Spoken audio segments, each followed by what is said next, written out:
Bien, vamos a conversar sobre este tema junto a Ana Piquer. Ella es directora adjunta de investigación para las Américas de Amnistía Internacional. Bienvenida, gracias por estar con nosotros en esta tarde. Te saludo a César García desde Quito, Ecuador. Hola, buenas tardes, muchas gracias. Bien,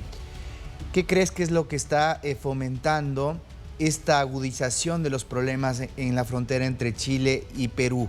En donde ya hemos escuchado antes de tener esta entrevista varios encuentros entre las autoridades que de alguna forma buscan lanzar la pelotita, tratar de buscar responsables en una situación que ya está sobrepasando la capacidad de los estados.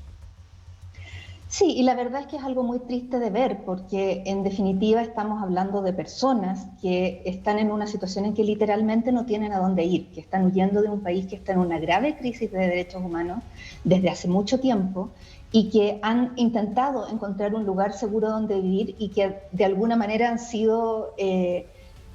discriminados, maltratados y trasladados de un lugar a otro sin que hayan encontrado una solución permanente. Y en ese sentido, este afán de militarizar fronteras y de aumentar medidas de seguridad, en definitiva lo que genera es un efecto dominó, que es lo que estamos viendo ahora, en que nadie se hace por completo cargo de personas que tienen un derecho a protección internacional debido a la situación en la que están, sobre todo estoy hablando en particular de las personas venezolanas. Al ser un problema que recorre todas nuestras fronteras,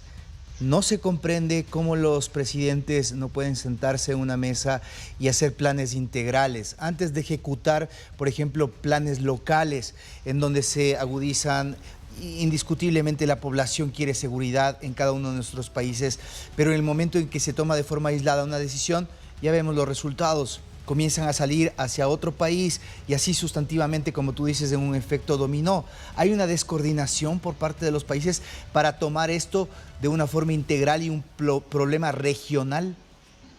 Lamentablemente sí. Esto se ha abordado por cada país tomando medidas individuales. En general, en el caso particular de la crisis de protección de las personas venezolanas, en los países que han recibido más personas venezolanas, como es Colombia, Ecuador, Perú, Chile, eh, ha habido este tipo de respuestas individuales de algunas medidas de regularización, pero no ha habido una respuesta coordinada. Y de hecho, desde Amnistía Internacional, ese es uno de los llamados principales que estamos haciendo, la importancia de una respuesta coordinada que permita que todos los estados hagan frente a sus obligaciones de protección respecto de las personas que están llegando a sus territorios. Cuando hemos hablado con varios especialistas en seguridad, nos han mencionado que la trata de personas incluso termina siendo un negocio más suculento que el propio narcotráfico. En este sentido, también hay que atacar a las mafias que están detrás de esto. Hoy hay problemas sociales, pero también hay mafias que usan a estas personas que son víctimas de los problemas que se registran en cada país. Por supuesto, y de hecho el cerrar más fronteras, el poner más límites, el militarizar, no necesariamente tampoco va a ayudar a disminuir los niveles de trata o de tráfico de personas, sino incluso por el contrario, podría tener un efecto negativo en el sentido de que con mayor razón personas podrían en su desesperación aceptar ciertos tratos o condiciones para poder entrar al país de manera irregular, dado que no encuentran vías regulares para hacerlo. Entonces, por eso es tan importante esta mirada integral, que no sea militarización, criminalización de la entrada irregular, como de hecho se ha estado proponiendo también en Chile y en Perú en este último tiempo, y estigmatización de las personas que llegan, sino más bien una respuesta desde los derechos humanos de evaluar la situación en la que están esas personas, procesar los casos en los que son personas que requieren refugio u otras formas de protección y, en definitiva, dar una respuesta coordinada que permita que estas personas tengan la protección que necesitan. Y, de hecho, como un último dato, también muchas veces este tipo de respuestas afectan no solamente a las personas migrantes y refugiadas que están llegando ahí, sino también a las comunidades locales, que se ven sobrepasadas por personas que están tratando de entrar, que no encuentran una respuesta y que generan una situación humanitaria y muy compleja tanto para las personas migrantes como para las comunidades locales. Entonces acá, nuevamente, la respuesta coordinada con una mirada de derechos humanos y de cuáles son las obligaciones internacionales que tienen los estados es fundamental y lamentablemente la vemos muy ausente. ¿cuál es el tratamiento técnico, social y basado en derechos humanos que se debe dar a este tipo de temas? Porque en la lógica de los ciudadanos simplemente está, viene una persona de Venezuela, aquí está involucrado en un tiroteo o en un asesinato y se lo estigmatiza y se lo generaliza hacia todos y comienza una especie de xenofobia y las medidas que toman muchas veces populistas los presidentes es dar una respuesta visceral a ese reclamo del pueblo de cada uno de los sectores afectados. ¿Cómo hacerle entender a esa persona este fenómeno complejo? Sí, y de hecho la estigmatización y la criminalización son también elementos que hemos visto en todos los países, en Chile y en Perú en particular.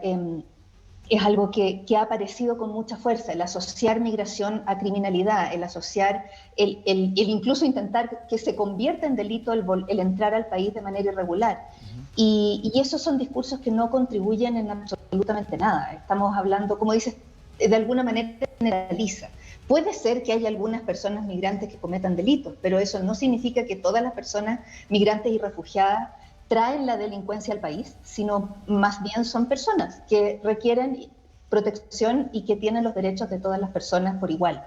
Y ahí, de nuevo, la respuesta coordinada es tan fundamental, porque también cuando las comunidades locales donde las personas llegan no están preparadas para recibir esa cantidad de personas, se genera también una situación de conflicto y compleja que también contribuye a esa percepción negativa. Entonces, el que los estados inviertan los recursos en coordinar respuestas, en asegurar condiciones para que las personas migrantes estén en una situación humanitaria adecuada, con sus necesidades mínimas cubiertas, que no afecte de manera grave al resto de la población, son todas cosas que se pueden hacer en la medida que miremos que estas son personas y que son personas que están buscando protección, muchas de ellas huyendo de conflictos y de situaciones de violaciones de derechos humanos graves. Y esa es la vuelta que es fundamental darle, que no se trata de, a veces se usa muy mal esta expresión de que es como una invasión, y no puede ser una invasión cuando no hay una intención de ocupar un territorio, lo que hay es una intención de buscar un lugar donde vivir, donde puedan vivir de manera segura, algo tan básico y tan simple como eso. Bien, hay ejemplos que han sido expuestos por la Organización de Naciones Unidas en el sentido de que si un país logra descifrar la forma en la cual esa migración no se convierte en un problema, sino más bien en cómo incorporarlos al proceso de desarrollo productivo de cada sociedad, termina siendo favorable para los países receptores. Hay ejemplos en el mundo. Estados Unidos es un país que se ha levantado en base a las olas migratorias de todo el mundo derivadas de distintos conflictos, pero ¿cómo acoplar esas realidades para que los países cambien ese chip? Y eso es totalmente cierto. En general, si uno mira los datos duros, en términos generales la migración no implica un aumento de la criminalidad, sino por el contrario, son personas que llegan en busca de trabajo, que contribuyen, que no generan un perjuicio a las sociedades en las que se instalan en términos generales, mirando los datos gruesos. Y ahí hay un tema también tú mencionabas el concepto de populismo, hay un tema de discurso que es muy importante que también venga desde los estados, desde los gobiernos, desde los políticos, en términos de no seguir instalando esos mitos, de no seguir instalando esa percepción estigmatizante y criminalizadora de la migración, sino por el contrario, de ir instalando el valor que tiene una sociedad diversa, el valor que tiene el que los estados sean estados de acogida y que tengan capacidad de brindarle protección a personas que están, como decía, huyendo, muchas de ellas, como personas de Venezuela o personas de Haití, que están huyendo de situaciones en países que están viviendo verdaderas crisis humanitarias y de derechos humanos. Y entonces el cambiar el discurso a un país acogedor, a un país protector, a un país diverso, como un valor positivo, es algo que hace mucha falta. Y no caer en esta cosa más que parece ser más fácil, pero no sé por qué, de decir que estamos hablando de una invasión de personas, todas malas y todas delincuentes, cuando eso no tiene ningún sustento en ningún dato.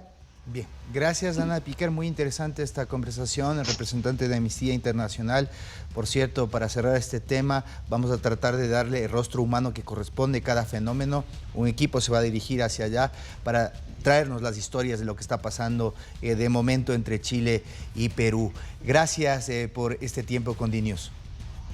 Gracias a ustedes por el espacio.